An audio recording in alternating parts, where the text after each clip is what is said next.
On behalf of She Rocks the World, all of the interviewers here today, thank you all so much for coming and spending this time with us. It is truly an honor to have the chance to speak with and to learn from you. Now, each of you have received the Fearless Award for your tireless work breaking boundaries and creating change, which is no doubt stemmed from your unstoppable courage. But could you talk about a time when you were afraid and what you did in that moment to overcome that fear and to step into your courage? Ms. Malhum, we can begin with you. Let me start. That's the benefit of sitting next to you? Okay. I think the example that sticks out the most was when I was leaving back on my feet to start something new.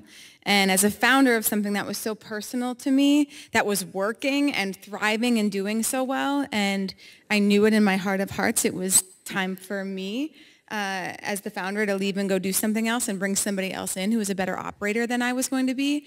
That took a 6-month identity crisis, and you have all of these self-doubt around, like, who am I without back on my feet? Everybody knew us as one. Did I peak too soon? Am I going to be able to do this again?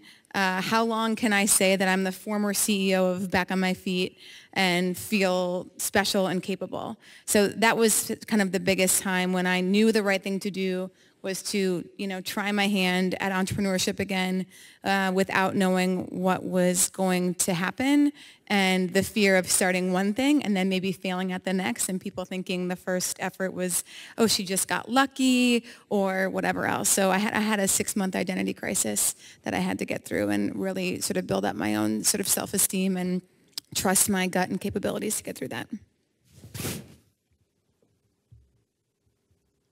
So I think just to give you another example, I was absolutely resistant to change. In fact, I think I probably would have stayed in the same job in the same place my entire career.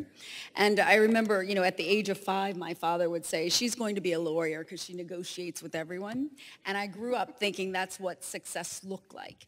And so when it was time to graduate from undergrad, I thought I would go on to law school and then realized that I really missed the numbers and I really wanted to do more business. And quite honestly, getting a JD MBA 25 years ago was something that was pretty rare, and it was really scary to me. One, I obviously had lots of debt like everybody else who goes on, but I also had the thought of, am I going to fail? Am I not going to do what I set out to really do? And it was really important to me then that I followed my passion. It also is really important that when you're making these types of decisions, that you remove fear from the equation and ask yourself, what would I do if I wasn't afraid? Because that's really where your decision to contend on. So to continue my story from my principalship to the next stage of my life, in 2006, I opened a school. I served in that capacity until 2012. I'd always been on the teaching and learning side of the district, never on the business side. And so in 2012, a 29-year-old superintendent came into our district and decided he was going to move me from my principalship, which I did not want to leave, to the business side of the district and be the executive director of the foundation. So right now I do run a nonprofit for the district, raising money, forming partnerships, but I was not a happy camper because I waited so long to get my school, my community, my children, my staff, and all of a sudden, 29-year-old is going to tell a 60-some-year-old, I'm going to move you from point A to point B. Didn't like that at all. But I played this game for about 6 months, and every day I saw him, he'd say, how are things going? I'd say, fine. Then finally, 6 months in, I said to him, we need to talk because my board won't move. And he said, I was told you could transform this nonprofit, so you need to do what you do best. And that's another chapter of my life. Thank you all so much. I think that those are all such valuable lessons and experiences that a lot of girls can take from, whether it's, stepping into a new capacity, being willing to risk failure, being willing to just try something new. So I appreciate all of your insights on that. So I'm sure, as everyone can relate here, many successful women I know have taken calculated risks which have helped them stand out and branch out. So opening this up to everyone, how have taking risks impacted where you are today? Guess I'll start. I think I'm a big Tony Robbins fan, if anybody knows who he is. And there's something he talks a lot about, which is our 6 needs as humans. And we all have them, but we all have different varieties of them. And the first one is the need for security. The second one is the need for variety. The third one is significance. The fourth is love. The 5 is growth. And the 6 is contribution. And I do not need a lot of security in my life. It actually makes me really anxious. When I have too much security and predictability, I shake it all up and start over again.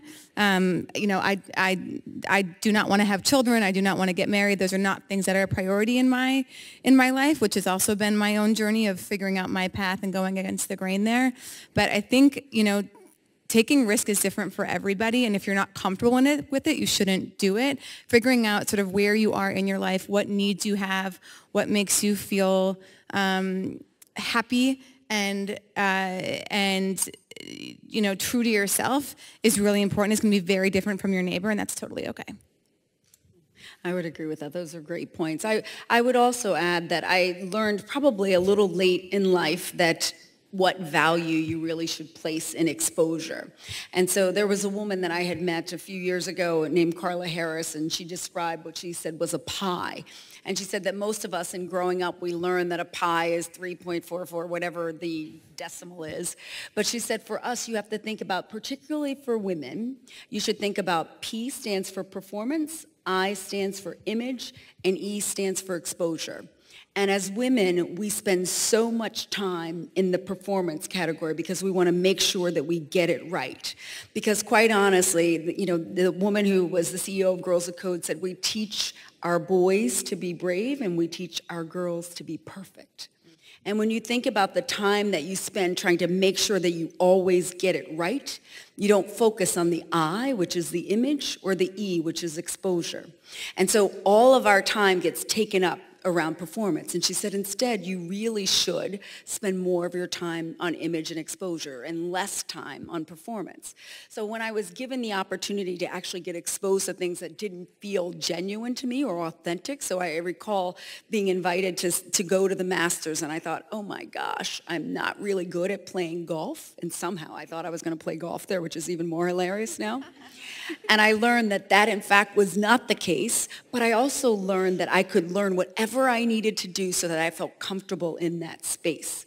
And if I had said, no, I'm not going because that's not something I've done before because I haven't gotten exposure to it, I would not have had the opportunity to spend time with my clients and do those other things because exposure is really critical. And I think that becomes a critical part of our success as well.